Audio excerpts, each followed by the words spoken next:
Hey guys, thank you so much for clicking on this video. My name is Chris. I just got done watching Escape Room. And if you have not watched Escape Room, I suggest you click away from this video. This will be completely spoiler filled. I'll be going into the ending of the movie, talking about its little hidden meanings, and how certain rooms connected to certain characters. If you want to check out my spoiler-free review, I'll link it in the description or card right above me. I will say, however, for the first horror movie of 2019, it's not that bad. I said it in my spoiler-free review, I consider this a guilty pleasure already for 2019 because I enjoyed about 80 to 70% of this movie until we got to that ending. So diving right into the ending for Escape Room, we start off with 6 strangers. You have Amanda, who's a military vet who did a couple of tours in Afghanistan. You have Zoe, who's sort of the innocent, shy bookworm. You have Mike, the lovable, outdoorsy father. You have Ben, who's sort of the down-on-his-luck grocery store worker. You have Danny, the excitable nerd who, I guess, escape rooms turn him on. And you have Jason, who's a finance executive that just really thinks is better than everybody. And they decide to partake in this escape room for 2 reasons. One, it was gifted to them by a loved one, and 2, the opportunity to win a cash prize of $1 million.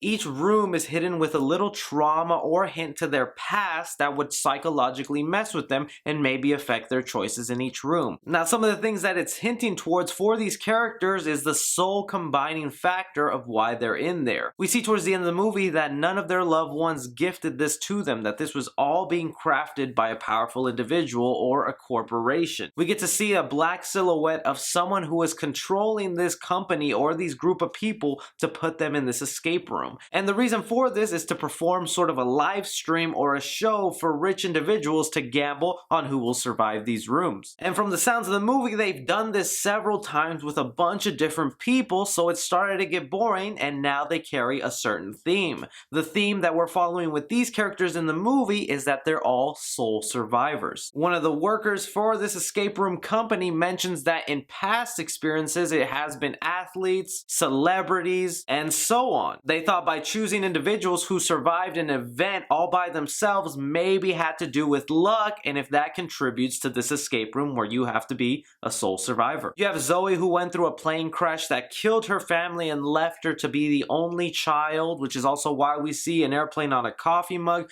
You had Amanda, who was a military vet, survived an explosion, having her unit blow up, but her surviving with 3rd-degree burns, which is why in the first room she's deathly afraid of the fire and the oven room. You have Ben, who is a survivor of a drunk driving incident where he was the drunk driver. We see in a flashback he's driving and partying with his friends, singing along to the Rudolph song, which is also why in the second escape room we see that the key to getting out of that room was the keyword Rudolph, as the antlers of the other Santa reindeers were on the wall. You have Jason, who explained at first that he was on a boating trip with a roommate, and then unfortunately a wave carried them further out into the ocean where they had to survive on their own. He explains because of the freezing temperature, his roommate got hypothermia, started seeing illusions, attacked him, and drowned. We later find out that he killed his roommate in order to take away his red jacket to stay warm and survive, which is also why we see a red jacket in the cold room to mess with Jason on a psychological level, as having to share it again with another group of friends to see if he would kill them in turn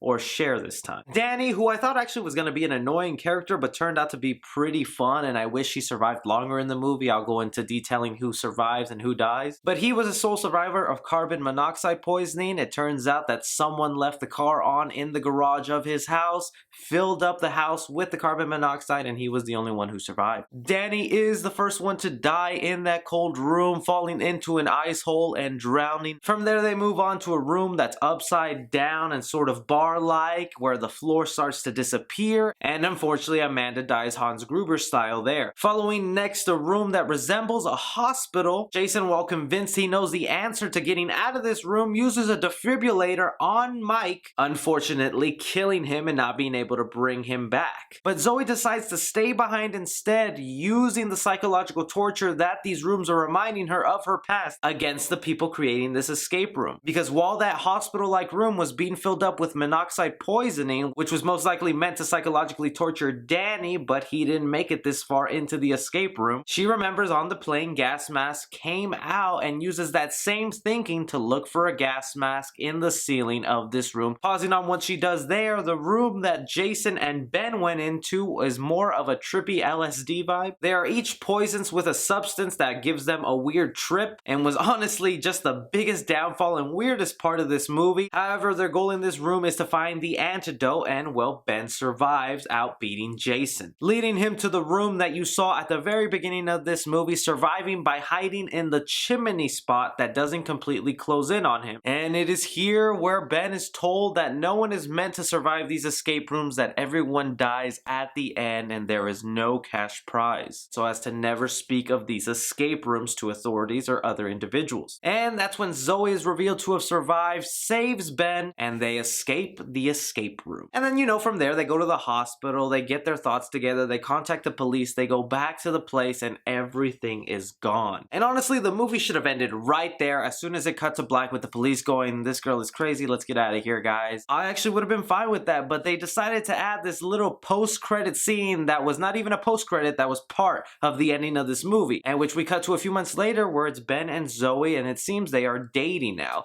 that the experience has brought them close together and they're in love. Ben has decided to use this life change as to better his life and fix himself up, while Zoe has become obsessed with finding out the people responsible for this escape room. She realizes that the logo is actually a hint to where they're located, their headquarters. It's here where the movie hints to us that they're gonna go find out who this is and try and put a stop to them.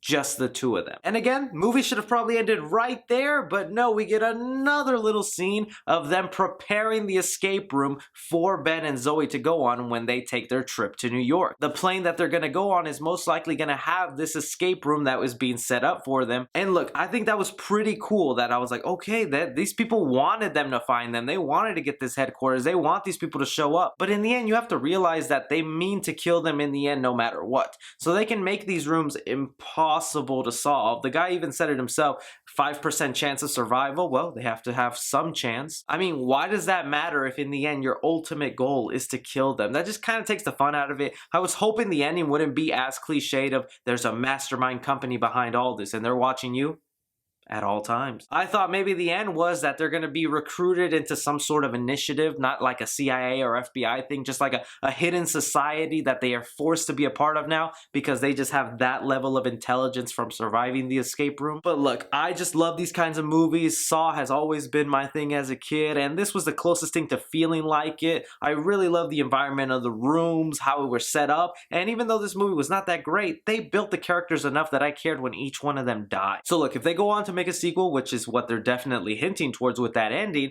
I'd watch it. But anyways, guys, that's just the ending explained for Escape Room. Let me know what you thought about the movie. If you got around to see it, did you enjoy it? Did you hate it? What did you think of that ending? Did it ruin the movie for you, or were you just fine with it? What are your ideas for the sequel? Anything and everything, let me know in the comments section. I'll be down there with you. Be sure to like and subscribe. Follow me on Twitter at 3C Film Review. But as always, I'm Chris. Take care.